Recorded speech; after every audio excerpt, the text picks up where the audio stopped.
I really like the metaphor of coordinates, Yeah. and that we're kind of navigating in a space, Yeah.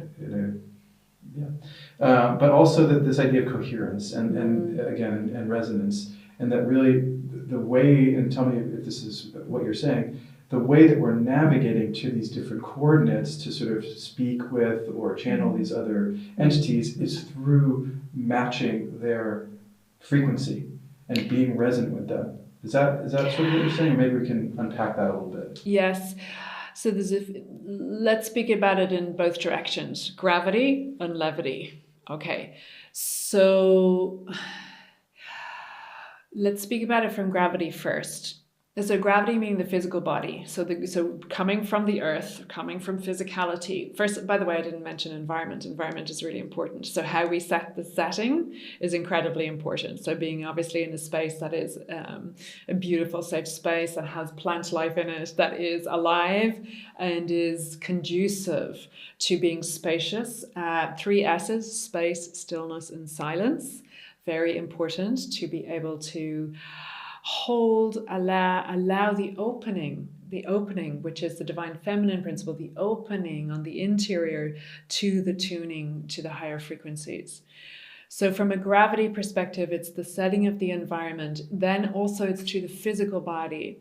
So ensuring that when we're showing up for whatever it is, whether it's a ritual or a practice or a channeling session or a prayer session, that we have our body as primed as possible so that we are in as relaxed a state, as nourished a state as possible. Like it matters what food. If I eat a giant cheeseburger before I sit down to do prayer, that's not going to be a match. It's like not a frequency match.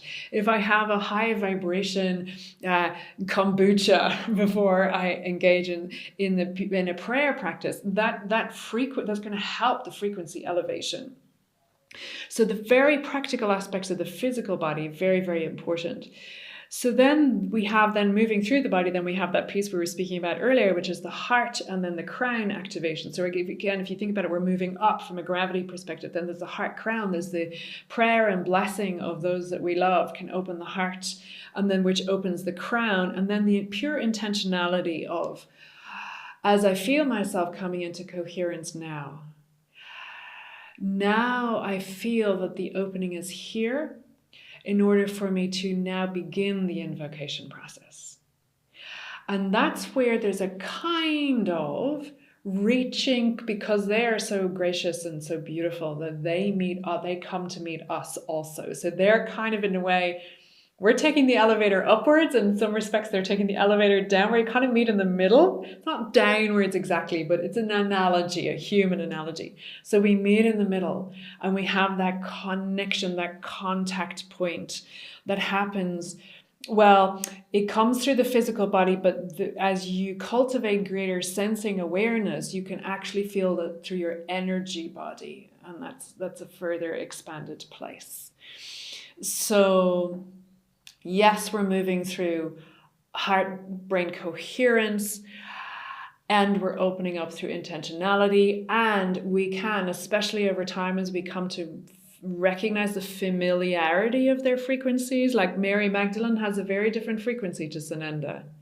They're different frequencies. And over time, as you cultivate sensitivity, as you begin to practice connecting with them, and as they are here in the support and service of humanity, we become familiar. As we make that connection, we can feel that run through our system, and then it becomes easier and easier. It's like neurological networks. Yeah, it's the cultivation of the connection that becomes easier and easier over time.